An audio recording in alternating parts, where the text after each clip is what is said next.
Well, hey everyone. On today's episode, we are going to be starting week 1 of a 3-week series here for our Lakeland, Florida residents. We are going to be interviewing and hearing from, in the next 2 weeks, our mayoral candidates for this upcoming November.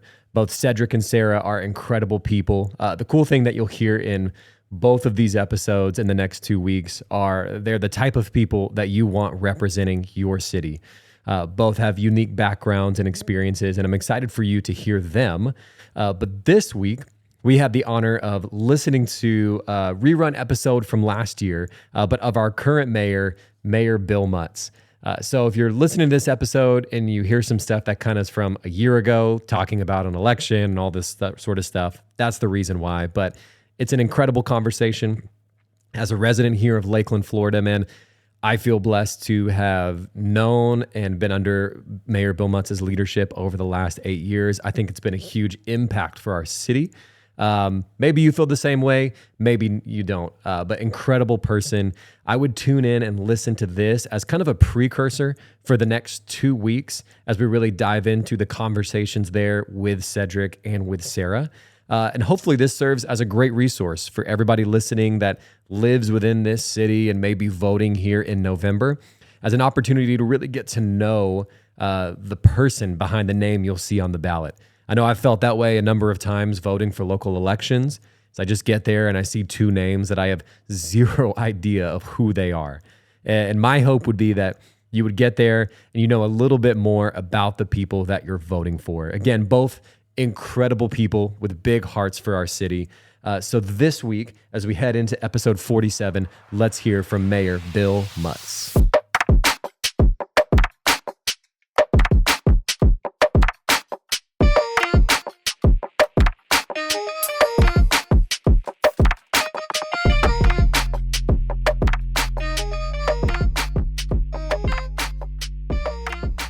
Well, Mr. Mutz, thank you so much for being on the show.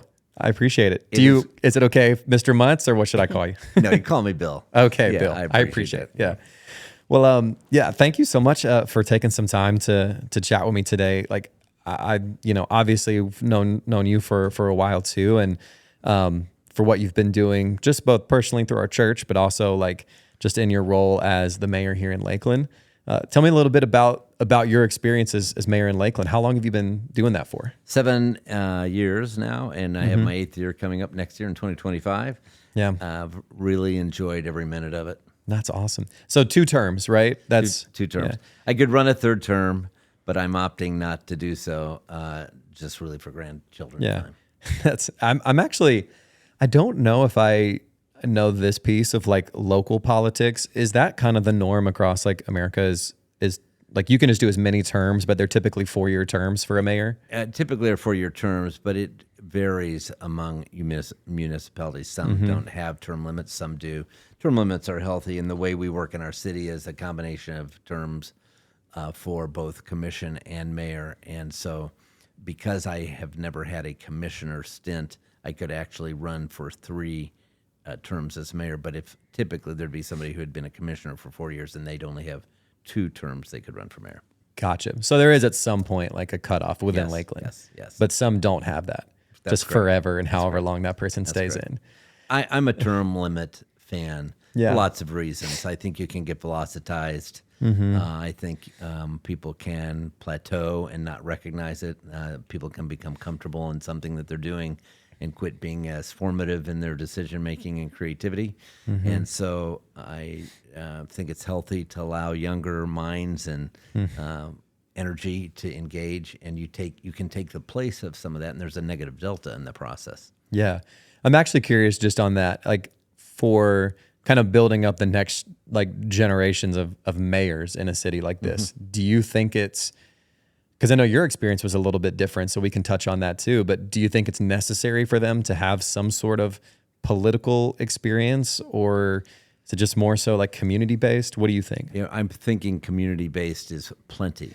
Yeah. And political savvy in elected officials, in my mind, is generally negative. And so being human-centric, interested in what issues affect people and how we triage ways to impact them to create the greatest thriving with the least total cost is much more imperative. So you learn a lot of that by serving on committees. So we have in our city, for example, on the website, you can serve on all different kinds of committees and boards to be able to do some volunteer work and be exposed to the process.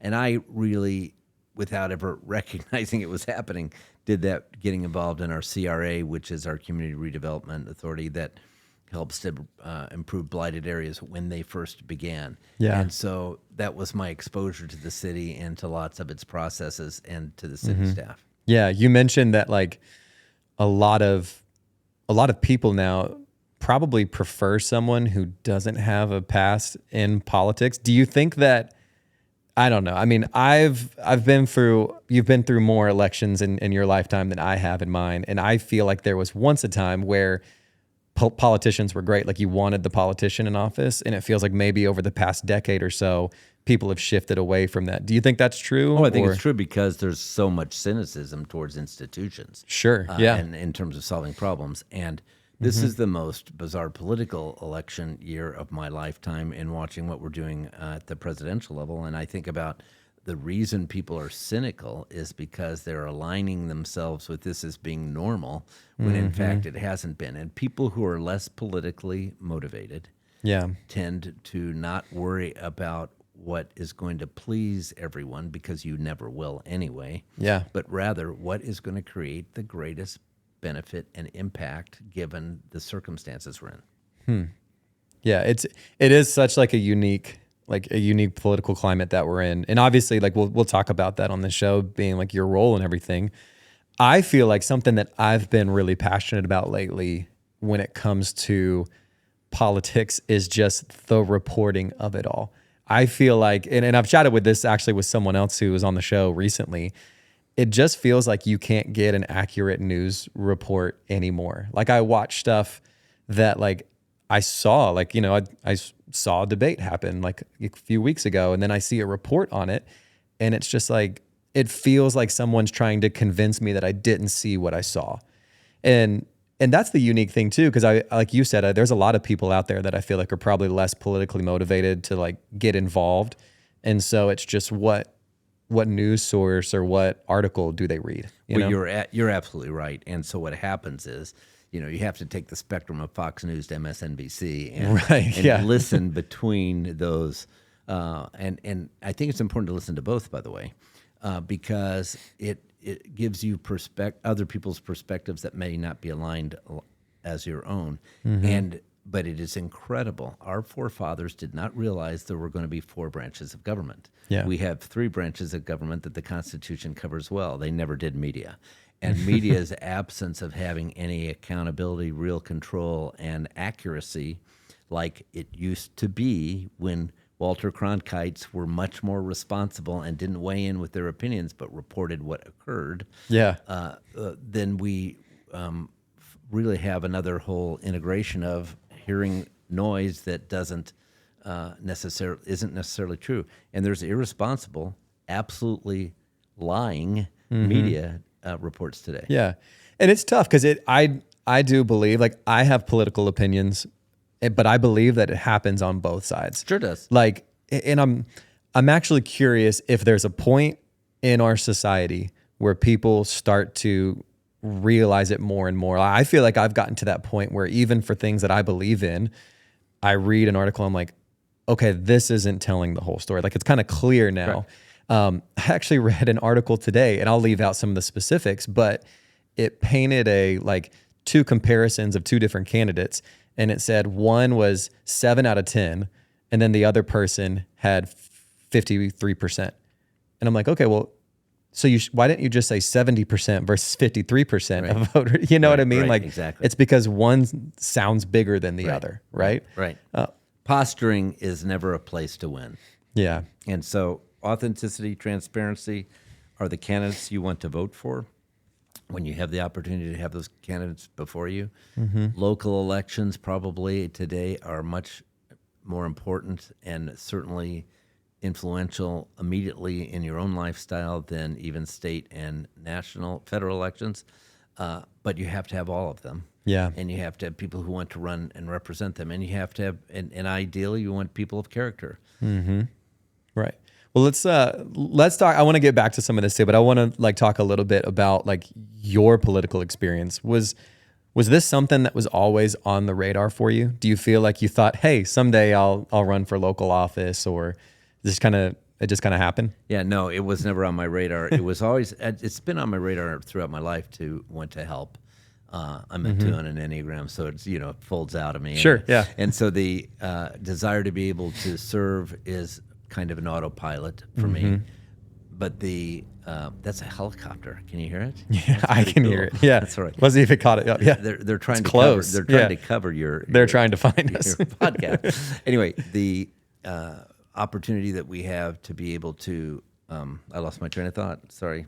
Yeah, no, but just your experience. Oh, Sorry, yeah. Okay, yeah. I'm sorry. So the opportunity to serve was high. The desire to be in a political position didn't exist. In fact, the one thing I detest about the whole process is running for election, because you're posturing yourself and you're doing it against other candidates, and it's everything that I hate. Yeah. Beyond that, once you win and you are able to execute, then it is extremely rewarding because of the impact that you can have on the lives of people, and it's wonderful locally because you can see what you're doing. That's awesome. Yeah, I mean, and going back to the campaigning piece, I can imagine, especially like we've discussed, the climate that we're in, maybe in the past couple of decades or so, you're under a whole different type of microscope, as well as your family is subjected to a lot of that. Was that difficult for you guys and your family? It would be if you believed you were in it to win it, and I don't. So I think Andy Stanley, by the way, wrote a great book on this. We're not in it to win it, and Jesus never came to be in it to win it. Yeah, he came to lose. And so you have to recognize that with our lives, lots of times being purposeful is not necessarily being popular. Being effective is not necessarily being esteemed. And you have to do those things because you do what you believe is right to do, because it's the best solution available to accomplish solving a problem that exists. And you cannot get caught up in the popularity or lack thereof of that. And that's how you lead. Leadership often is very lonely. Yeah. And it's easy to lead when people are enthusiastic about what you're doing, harder when you realize there's probably a greater reason to do it than most people are going to be able to recognize, and you're even going to be able to communicate the why to. Yeah.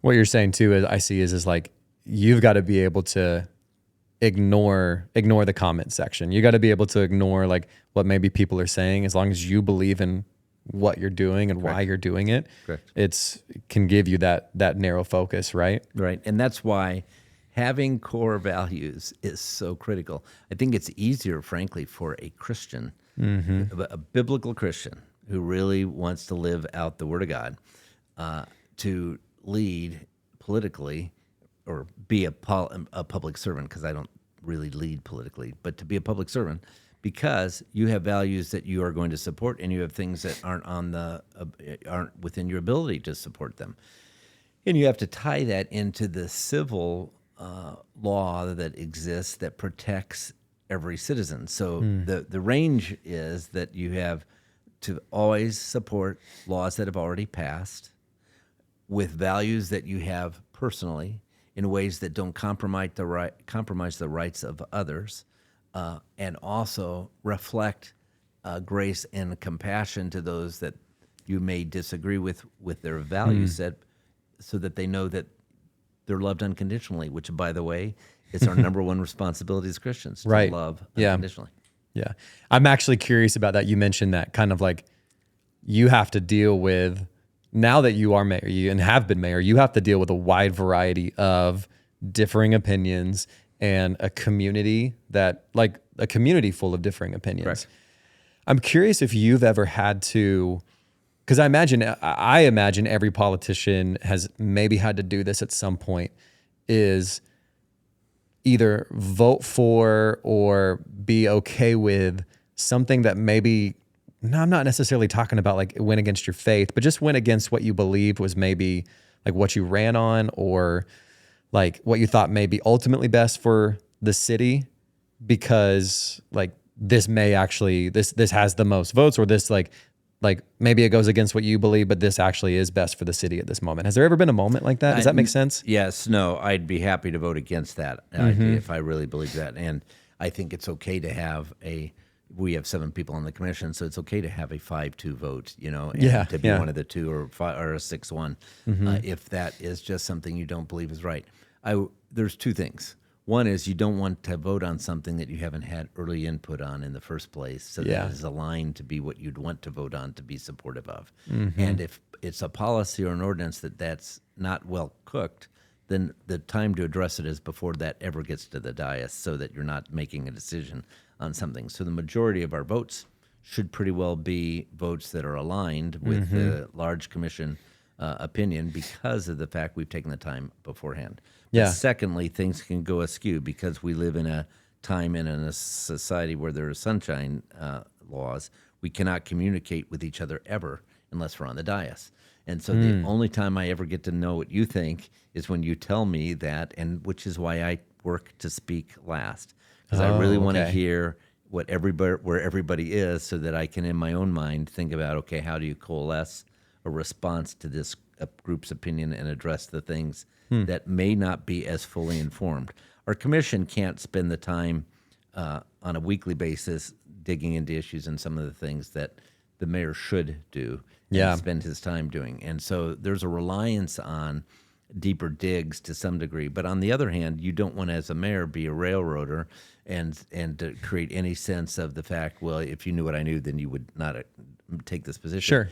Your job is to make sure, they don't know this about that, and therefore you publicly highlight that issue or that aspect. Yeah.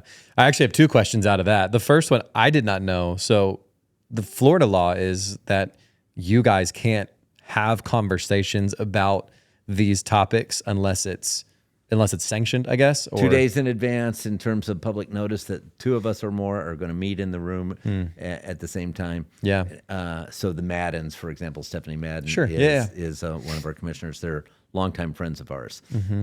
If the 4 of us go out to eat, if either of our spouses brings up a city matter, both of us will extinguish it, Stephanie and I, and say, no, we can't talk about that here. Yeah. And because it's not a pre-noticed discussion and meeting that can be covered by the media.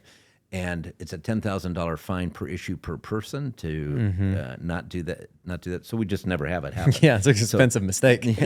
So if somebody starts to bring up something, we'll just say, the other person will say, hey, we can't talk about that here. We'll do that on the dais. And there's even, you have to even be careful that I wouldn't call Steve and tell, hey, Steve, tell this to Stephanie, because that is circumventing that same law. Sure. So you learn on the platforms at which is called the dais together, and the importance of that is that it eliminated smoke-filled rooms. It's called the Sunshine Law, where it exists because it started in Florida. Yeah. And it was, we're the Sunshine State. Not all states do it, and it's not true at the state level. So it's true at the city government level, and the reason that it is to protect the public and let everything be aired where everyone has an opportunity to hear it. I feel like I like that. I like that idea. It's cumbersome. So if you're a business person and you've worked throughout your life and making decisions and talking to people one-on-one and then gathering that up and not being, and you're owning your business. 100%, Yeah, that's much more efficient, but it's a dictatorship. Sure. I am that kind of person. If there's something on my mind, I'm motivated to just get it done, to have the conversation. Let's talk through. So I can see maybe some of the frustration in that and like having to pre-plan this out. But it's also the same kind of cadence you have to appreciate in government of the time it takes to get things done. So I remember being on the first CRA meeting when we talked about extending Edgewood, and we got all through that, and I said, so when does that project start and get done? And they said it'd be done about probably 8 to 10 years. And I went, what? What takes 8 to 10 years? Gestation's 9 months. And so you think about the fact, by the time you do acquisition of land, engineering, all the things that have to be done that help you be careful in developing a city, it takes time. And so you have to appreciate the fact that those are careful reasons.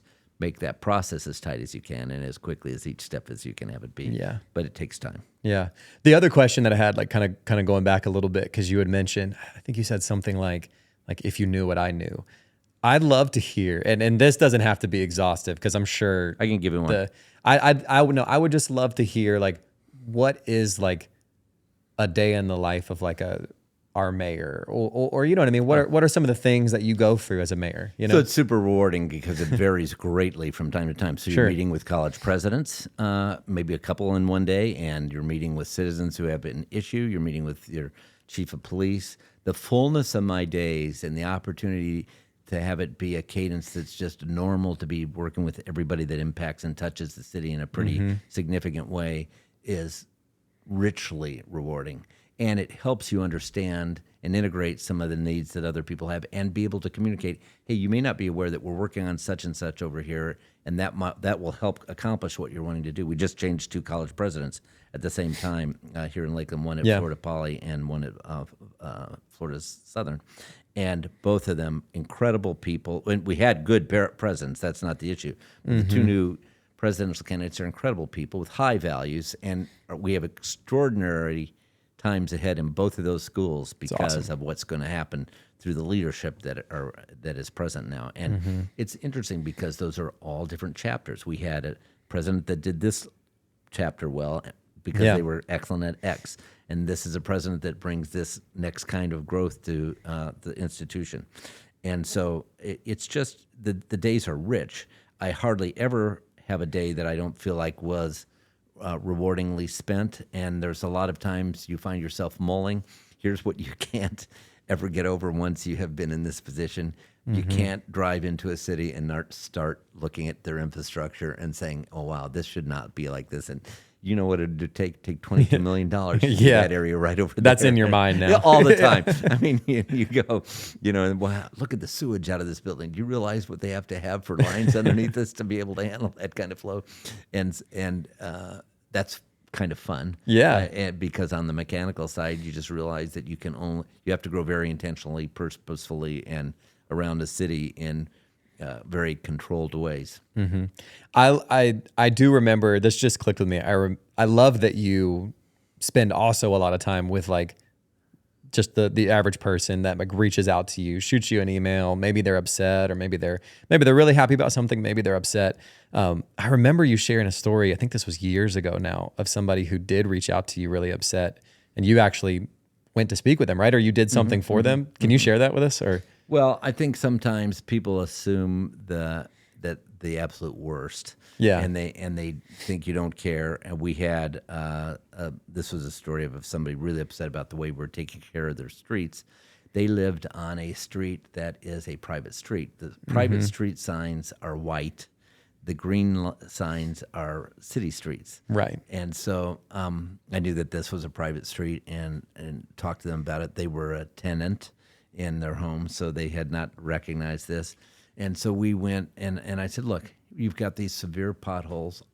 Can I just get a couple people, and I'll show you how we fix them. And so then I went to Home Depot, got my truck, and got some asphalt and sealer and binder and some heavy tools to be able to set it up, and some brooms to clean it out. And so we fixed 3 or 4 potholes in this neighborhood, and which they couldn't believe that we would show up and do that, and then 2 showed them how to do it, and then they went back and fixed other ones that they had in their neighborhood as well. If people know the whole story and you take the time to show them that you care, people will generally always be supportive. And I learned that in the car business, and I would say this is not just within government. You can do this in your business or anything that you do.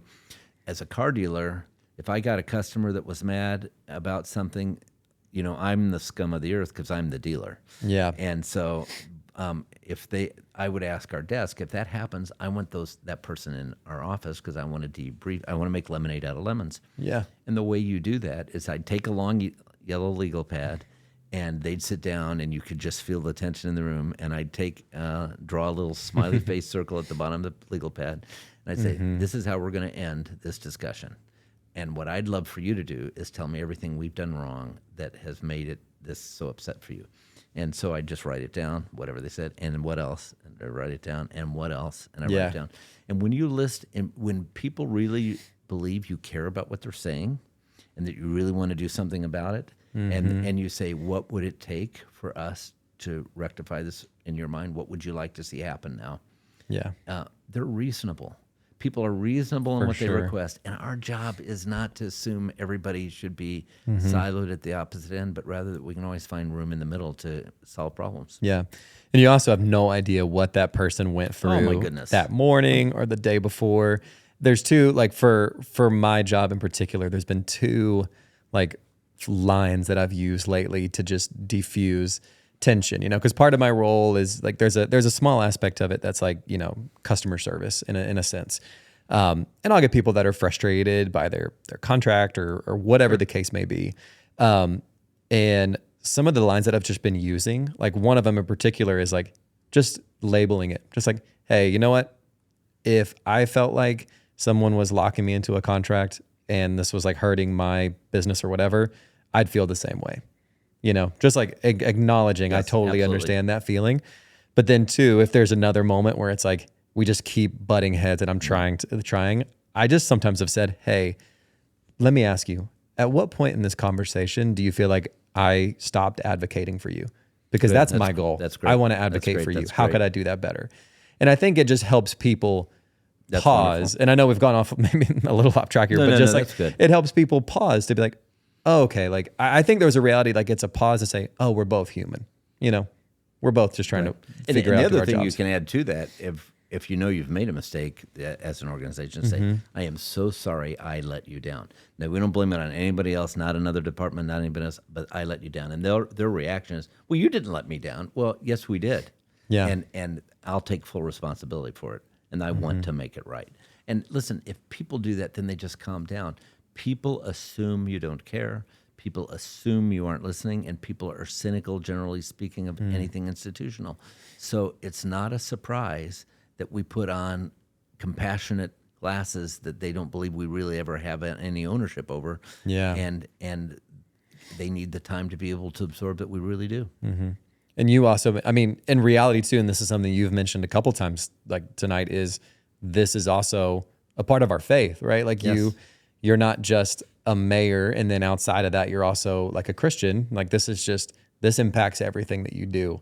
I'd be curious, and maybe, I hope this isn't like a vague question, but just how has your journey as mayor, do you feel like that's been impacted because of your faith? Well, does that make sense? Yeah. No, your question makes sense, and I can take it to maybe a little bit of a different twist. Yeah. I have pretty much throughout my older, more mature Christian life felt like I loved unconditionally. I was taken to a completely different level as a mayor of loving unconditionally. It gave me more of a sense of how truly Christ works to love others without ever reading the script of what they've done wrong. He loves them because he bought them with the price on the cross, and he wants to attract them. So he doesn't condemn them. He says, follow me.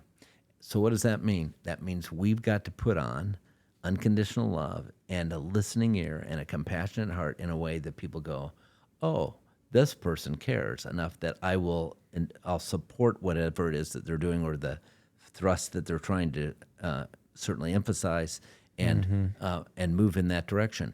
But if they don't, you love them anyway. Yeah. It isn't transactional. We work way too hard to posture and do things transactionally in life, and both of those things are at enmity with the Christian life. Right. Yeah, it is so interesting because I've mentioned this to you before, but just have been thinking about how do we approach, and I know this is like the age-old question, like how do we approach politics as a believer? Like, and I think I used to think that, and to be honest with you, I think used to it was just it's separate. It's a separate thing, And now as I have gotten older, more mature, and just more mature in my faith as well, like I believe like, no, there has to be some sort of impact here that my faith has on the way that I view our country, I view our world. And I don't necessarily think that that's even far right or far left or any of that. Right. I just think there's somewhere in there where there's a lot of good things of both. And how do I act on that? I'd be curious, like for you, like as a believer, how do you think like Christians, this is maybe a big question here, but how do you think Christians or churches could be doing like a better job of approaching this topic? Well, I think a lot of it's happening, first of all, starting to happen. We have to be human-centric. That's the issue. It isn't about being liberal or conservative. It is it's about caring about people. So if we are caring about people and we do it through the lens of our values, and we know what those values are, and in my case, it's very simple for me. They're biblically based values. So my responsibility is then to love the world I'm in through biblically based values to the extent that I can exercise that. Well, then in my church, I'm going to influence that by serve days and by making sure we're reaching out to the people that have problems and addictions and things that they need to get through and being compassionate to those kinds of things. As a mayor, it means that we're going to make sure that we're protecting the rights of all citizens. I'm a mayor, not a pastor. And so I have to take the whole spectrum of those rights. When I'm voting as a citizen, it means what are my values and where is the party of the two candidates, which one aligns most to my value set. It's hard to do that when you look at personalities and there's things that are offensive. But every one of us has offensive issues. Yeah. Every one of us has habits and issues and sins in our life's past that we've done. There are no perfect people. So what matters politically in our world is what are we going to impact the lives, the future lives of our children and our grandchildren in our country with policies that support the value sets that we endorse and vote for those values. Yeah. And the church has to do the very same kind of communication. So where are biblical values that we're aligning with going to be found? Where are the values that aren't biblical going to be found? And so that you're representing and supporting candidates and people through the church, and we can do a better job of this than we typically do. And there's the prerogative and freedom to do that within the church and still not violate our 501c3. We need to make sure we help people think in terms of what matters most on a long-term basis. And we tend to be so outwardly focused and look at the way people posture things that we are emotionally drawn by a great set of videos and a convention that has a beautiful set of speakers, and we don't take the time to look at, but what are they supporting in terms of the policies? I mean, policies matter. That is huge. I do find myself like, I think we alluded to this kind of at the beginning of the podcast, but just I've watched, news and things like that where I'm just like, I don't believe this. Like it doesn't feel right. Whether it's right or left, like either way, I just like, even if it's something that I agree with, I can tell that there's something missing in the story. And so like it's caused me to desire to do more research on my own. Like I think that's good. I think that's something that we should all do because you realize the impact that it has on your day-to-day life. It is going back to, but just how we address this. It's so interesting because I feel like we all, a lot of people, myself often at times too, we skirt the conversation because we're just avoiding conflict and we're avoiding like a fight because that's what it has become. Sure. I remember as a kid, like one of my good friends' family was just clearly like politically different than my family, but we would all hang out and we would have dinner together, and it was never a us versus them or anything like that. But that is kind of where it has become. So if you let someone know you politically lean this way or that way, then it's a potential for us to not talk anymore or to be frustrated at one another. And that's because I have to win with my perspective at your expense. And that's not how you have civil discourse. Yeah. Civil discourse is an opportunity to be able to have differing opinions on matters. I have it with my own kids. Sure. And we raised them. So we're going to have differing opinions and differing discussions. That's healthy, and that's what this was about. If you watched the vice presidential debate that was on, that was two good Midwesterners in a very cordial way engaging in civil discourse. What you see in that debate is good civil discourse, differing views, differing policies on things, but the tone is everything that we want to see. that's really what's been normal in the presidential elections. It's just not been recently. And so I get that. So it's just all the haze within this, with which is everything else that doesn't matter. It matters, and real leadership doesn't degrade. It promotes for sure. But then you have to be policy centric. Yeah. I did not see the vice presidential debate because I just wish they came on earlier. For us on the East Coast, it's so, and for me having like 2 small kids, once I battle bedtime, it's but you can watch it. for me. I'd highly recommend you watch it. If you I am going to. And obviously that's the issue I think that we're even talking about right now is I've seen clips and news articles about it. And I don't believe that it's the full story. You know, it's a good debate. Yeah. I want to. I think it's good. It's a duty as a citizen to like just be informed, you know, if it doesn't take like put away Instagram or your phone for a little while and watch something that's going to help you in the future, you know? Bet. Well, I'd be curious. I know that you're coming up on your last term as mayor, right? Yes. Has this been overall like a great experience for you? And are you excited for the next kind of chapter after it? Sure. I am. I never anticipated how rewarding this role would be, and how effectual you walk away and spending every day is.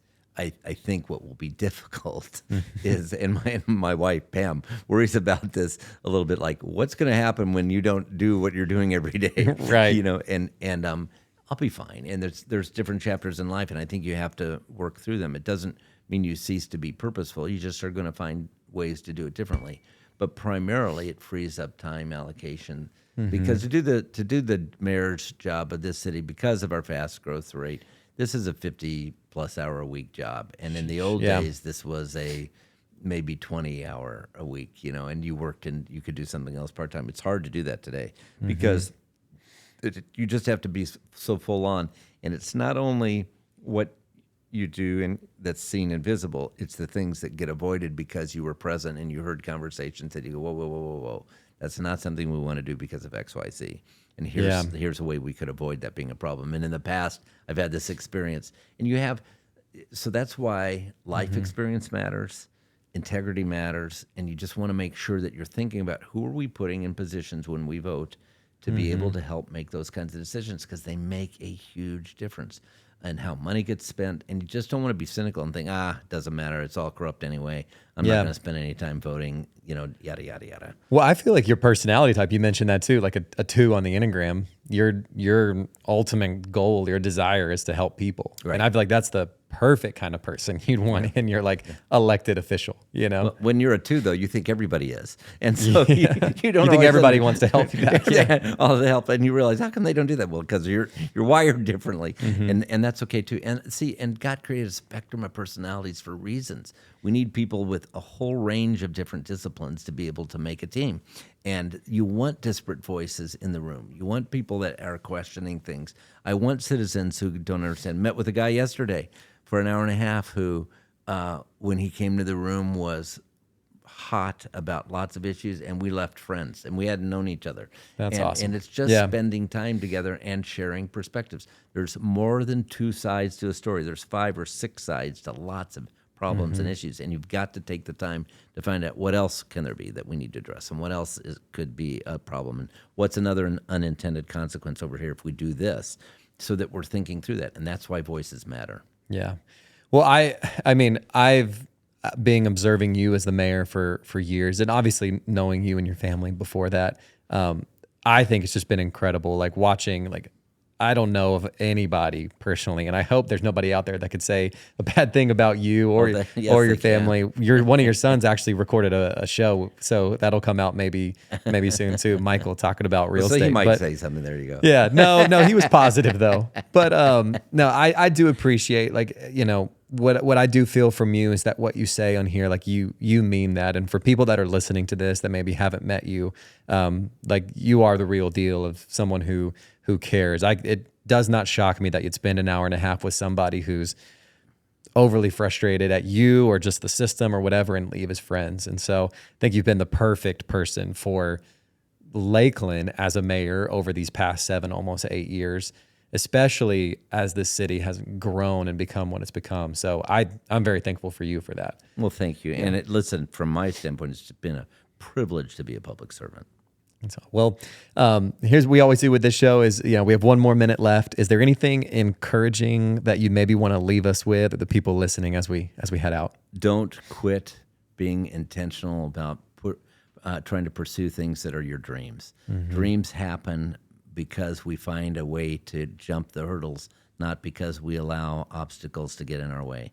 And so don't let people who are negative be your primary influences. Look for people who can figure out how to help you make things happen, because I really truly believe if we pursue things with confidence and not cynicism, then we can find ourselves living in the best days that are ahead. And I think they're ahead of us. That's awesome. Well, thank you for being on the show, Bill. You're welcome. Bye-bye.